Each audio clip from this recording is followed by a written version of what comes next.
రీసెంట్‌గా మన ఆంధ్రప్రదేశ్‌కి కొత్త గూగుల్ డేటా ఏఐ హబ్ రానుందండి. మన ఆంధ్రప్రదేశ్‌లో ముఖ్యంగా మన వైజాగ్‌లో అతిపెద్ద డేటా ఏఐ హబ్ రావడానికి ఆహ్, సంబంధించి ఎంఓయూ కూడా రీసెంట్‌గా రిలీజ్ చేశారండి. అదే కాకుండా మన గూగుల్ సీఈఓ అయిన సుందర్ పిచాయ్ గారు దీనికి సంబంధించి ట్వీట్ కూడా చేశారండి.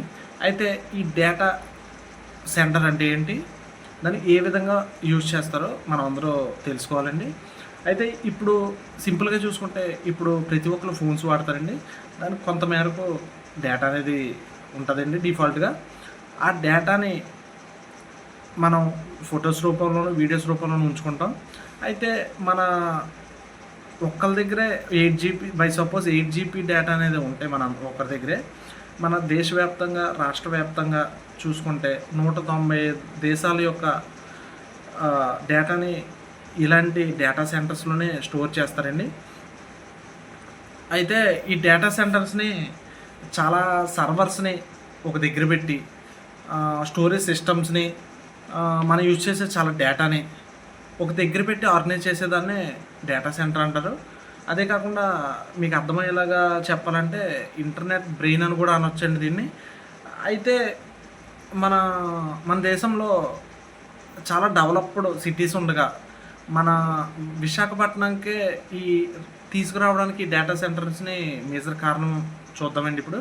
అయితే డెవలప్డ్ సిటీస్ అనగా చెన్నై, బెంగుళూరు అండ్ హైదరాబాద్ ఇలాంటి సిటీస్ ఉండగా మన విశాఖపట్నంకి తీసుకురావడానికి కారణం ఏంటంటే మనకి విశాఖపట్నం కోస్టల్ ఏరియా ఉంటుందండి.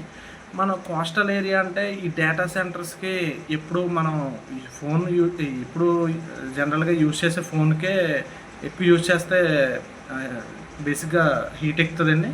అలాంటిది ఇన్ని లక్షల ఆఫ్ డేటా ఒక దగ్గర పెట్టి ఆర్గనైజ్ చేస్తే కంపల్సరీ హీట్ ఎక్కుతాయండి ఈ సర్వర్స్. దాన్ని ఎవ్రీ టైం చల్లపరచడానికి చాలా వాటర్ కన్జంప్షన్ అనేది డేటా సెంటర్స్ కావాలండి. ఈ వాటర్ కన్జంప్షన్ ఎలా తీసుకుంటారంటే ఈ బే ఆఫ్ బెంగాల్ నుంచి దీన్ని యూజ్ చేసుకోవాలనుకుని ఆలోచనతో ఈ డేటా సెంటర్ అనేది ఇక్కడ పెట్టడానికి మేజర్ కారణం అండి. ఈ సముద్రపు నీరు సాల్ట్ వాటర్ కదా, దాన్ని ఎలా యూజ్ చేసుకుంటారో, ఎలా యూజ్ అవుతుంది అనుకుని మీ అందరికీ డౌట్ రావచ్చండి.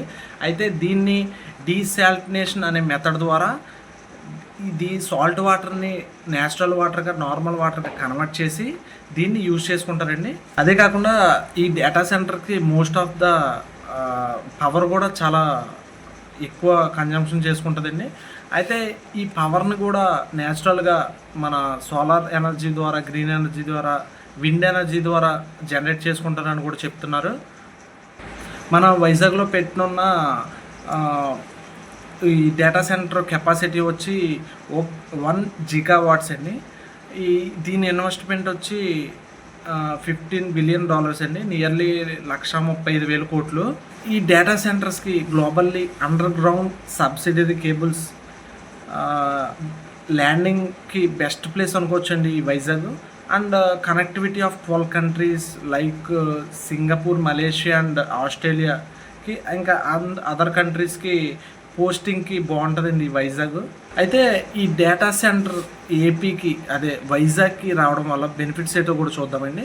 అయితే ఈ డేటా సెంటర్ రావడం వల్ల ఏపీకి 10,000 నుంచి 30,000 జాబ్స్ కూడా వస్తాయని బేసిక్గా చెప్తున్నారండి.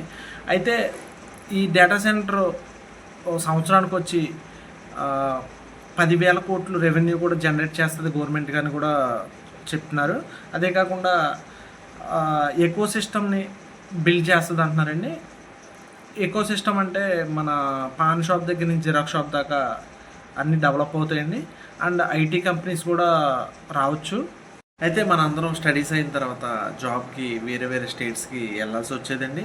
అయితే ఈ డేటా సెంటర్స్ రావడం వల్ల కొంత మేరకు అవసరం చాలా మేరకు తగ్గుతుందని అనుకోవచ్చు. అదే కాకుండా ఈ వైజాగ్కి డేటా సెంటర్ రావడం వల్ల మనం చేసుకున్న అదృష్టమే అనుకోవచ్చండి.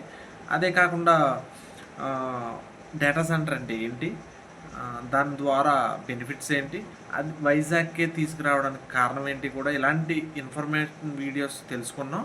అయితే ఆ ఇన్ఫర్మేషన్ వీడియోస్ ద్వారా మీకు చాలా మేరకు కొంత హెల్ప్ అయిందని అనుకుంటున్నా. అయితే ఇలాంటి వీడియోస్ మీ వరకు రావాలంటే మన ఛానల్ సబ్స్క్రైబ్ చేసుకోండి.